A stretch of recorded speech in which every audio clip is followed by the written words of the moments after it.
दोस्तों, यूं तो दुनिया भर में कई औद्योगिक त्रासदियां यानी इंडस्ट्रियल ट्रेजेडीज हुई हैं, लेकिन बात अगर दुनिया की सबसे बड़ी त्रासदी की होती है तो आज भी 36 साल के बाद भोपाल गैस त्रासदी का नाम सबसे पहले आता है। वो भयानक हादसा जिसके बारे में हमने और आपने केवल सुना और किताबों में पढ़ा है, लेकिन जिन पर ये बीता और जिन्होंने इसे अपनी आंखों से होते हुए देखा, वो भोपाल वासी आज भी इसे याद करके सिहर उठते हैं। एक हादसा जिसमें आज तक ये भी पता नहीं चल पाया है कि इसमें कितने लोग मारे गए। सरकार कहती है कि इस गैस ट्रेजेडी में 3800 लोग मारे गए, जबकि कई अन्य और अहम सूत्रों की माने तो इस हादसे में कम से कम 25,000 लोगों की जानें चली गई थी और 5 लाख लोग जहरीली गैस की चपेट में आए, जिसने उन्हें शारीरिक रूप से अपंग बना दिया। दरअसल इसकी शुरुआत होती है 2 और 3 दिसंबर 1984 की उस भयानक रात से, जब आधी रात को भोपाल में मौजूद यूनियन कार्बाइड नाम की फैक्ट्री से मिथाइल आइसोसाइनेट यानी MIC गैस का रिसाव होता है। वो जहरीली गैस जो सांस के द्वारा अगर किसी के शरीर में जाती है तो पल भर में ही किसी भी जीव का श्वसन तंत्र कुछ इस तरह से डैमेज करती है कि पहले तो उसकी सांसें थमने लगती है, फिर उल्टियां आती हैं और फिर धीरे धीरे तड़प तड़प कर उसकी मौत भी हो जाती है। अब क्योंकि यूनियन कार्बाइड कीटनाशक यानी पेस्टिसाइड बनाने वाली एक कंपनी थी, तो ऐसे में यहाँ अमोनिया जैसी गैसों का होना तो स्वाभाविक ही था, लेकिन जो स्वाभाविक नहीं था और जिसकी कल्पना किसी ने भी नहीं की थी वो थी MIC, जो उस रात भोपाल की हवा में घुल गई। इसका पता लोगों को तब चला जब हर घर से खांसने और चिल्लाने की आवाजें आने लगी, जब हर घर से लोग निकलकर अस्पताल की ओर भागने लगे। किसी को आंखों में जलन थी तो कोई खून की उल्टियां कर रहा था, और जब तक ये पता चलता कि आखिर इसके पीछे की वजह क्या थी तब तक बहुत देर हो चुकी थी, क्योंकि यूनियन कार्बाइड के प्लांट से जहरीली गैस MIC को निकले हुए अब 2 घंटे बीत चुके थे और इसने अब तक शहर के 8 किलोमीटर के इलाके को अपनी चपेट में ले लिया था। हर तरफ अफरा तफरी का माहौल बना हुआ था। ये दृश्य कितना भयावह होगा इसका अंदाजा आप इस बात से भी लगा सकते हैं कि फैक्ट्री के करीब बने 2 बड़े अस्पताल हमीदिया और JP हॉस्पिटल आधी रात को ही मरीजों से खचाखच भर चुके थे, जहां आंखों की जलन से लेकर मुंह से झाग निकलते हुए मरीजों की एक लंबी कतार थी, जो अब एक एक करके मरना भी शुरू हो चुके थे, क्योंकि रोग कुछ और था और इलाज कुछ और ही किया जा रहा था। सैकड़ों लोग तो ऐसे भी थे जो घर से अस्पताल जाने को तो निकले, लेकिन वहां कभी पहुंच ही नहीं पाए और बीच सड़क पर ही दम तोड़ते हुए मर गए। किसी को कुछ समझ नहीं आ रहा था कि ये सब क्या हो रहा है, ये कयामत आखिर अचानक आई कहां से, और जब तक कुछ समझ आया तब तक 3000 भोपाल वासी मारे जा चुके थे। हालांकि इस गैस कांड के बाद जो नुकसान हुआ उसका तो इतिहास गवाह है, लेकिन इस घटना के पीछे की वजह क्या थी, इसके बारे में अगले ही दिन से कहानियां गढ़ी जाने लगी।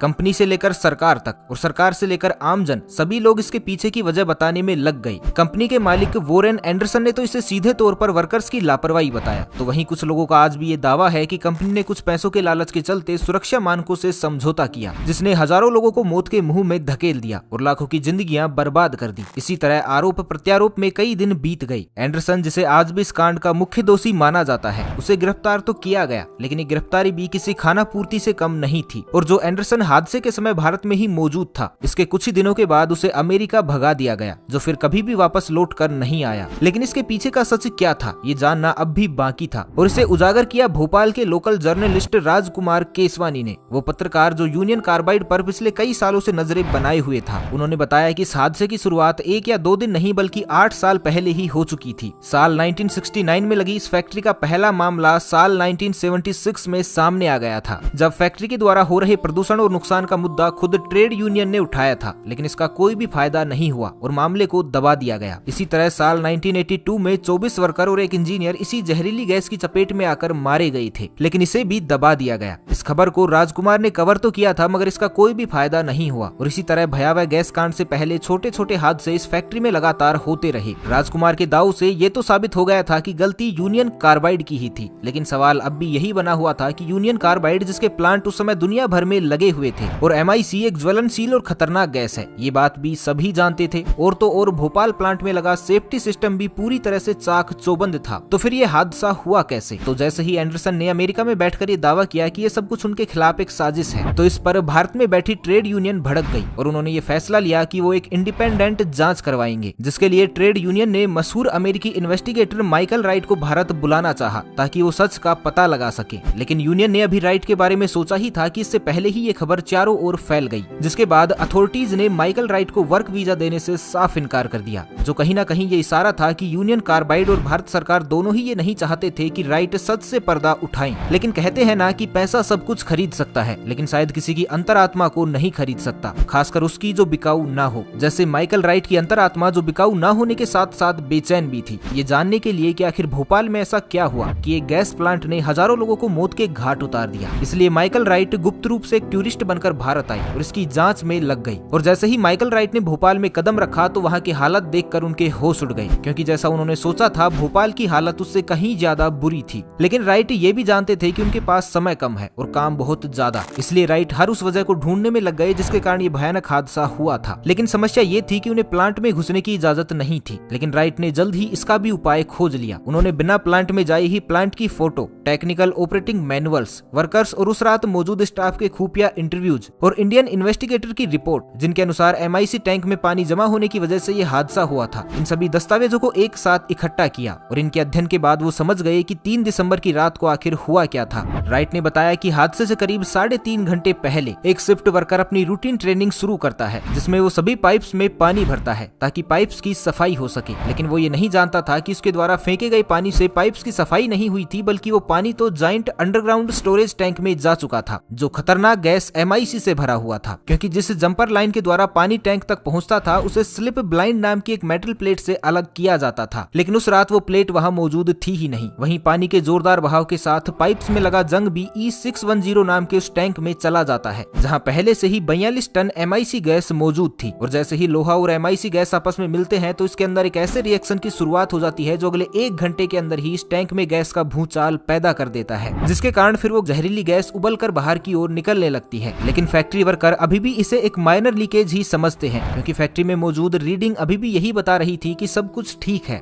लेकिन तभी कुछ देर बाद अचानक ये रीडिंग्स तेजी से बदलने लगती है और कुछ ही देर में अपने मैक्सिमम पॉइंट तक जा पहुंचती है। अब यहाँ वर्कर्स को समझ आता है कि एक बहुत बड़ी तबाही होने वाली है, जिसे घटने में तब मात्र आधा घंटा ही रह गया था। हालांकि कंट्रोल रूम ऑपरेटर सुमन दे को तब भी ये उम्मीद थी कि सब कुछ ठीक हो जाएगा, क्योंकि उन्हें लग रहा था कि MIC गैस वेंट स्क्रबर में जाकर निष्क्रिय हो जाएगी। मगर ऐसा नहीं हुआ, बल्कि वो जहरीली गैस वेंट को पार कर फ्लेयर टावर तक पहुंच जाती है, जहां अब ये भयानक हादसा होने में मात्र 15 मिनट बचे थे। लेकिन सुमन की टीम अब भी हार मानने को तैयार नहीं थी और इस तबाही को रोकने के लिए वो आखिरी कोशिश भी इसी उम्मीद से करके देखते हैं कि शायद कुछ चमत्कार हो जाए। जब सभी वर्कर्स इमरजेंसी वाटर कैनन को खोलकर गैस को फिर से एक बार निष्क्रिय करने की कोशिश करते हैं, लेकिन अफसोस वाटर पाइप्स में इतनी क्षमता ही नहीं थी कि पानी का प्रेशर फ्लेयर टावर तक पहुंच पाता। और आखिरकार वो समय आ ही गया जब MIC गैस हवा में जा मिलती है और कुछ ही मिनटों के भीतर एक जहरीले बादल का रूप ले लेती है। राइट ने अपनी रिपोर्ट में बताया कि वो बादल इतना जहरीला था कि उसने मात्र 1 घंटे के अंदर ही 3000 भोपाल वासियों को जान से मार दिया। और फिर ये आंकड़ा धीरे धीरे बढ़ता गया, जो धीरे धीरे 15,000 मौतों को भी पार कर गया। और जो बच गए वो इस गैस की चपेट में आकर अपंग हो गई। किसी की आंखें चली गई तो किसी को सांस की दिक्कत हो गई। यहाँ तक कि आज भी इसका असर यहाँ पैदा होने वाले बच्चों में देखने को मिलता है, इसलिए क्योंकि उनके माँ बाप की रगों में आज भी वो जहरीली गैस मौजूद है। इस हादसे के बाद ये प्लांट तो बंद हो गया, लेकिन लोगों को इंसाफ कभी नहीं मिल पाया और जो मिला वो ना के बराबर था। क्योंकि इस हादसे के 5 साल बाद यूनियन कार्बाइड अमेरिका ने $470 मिलियन का मुआवजा देने की पेशकश की,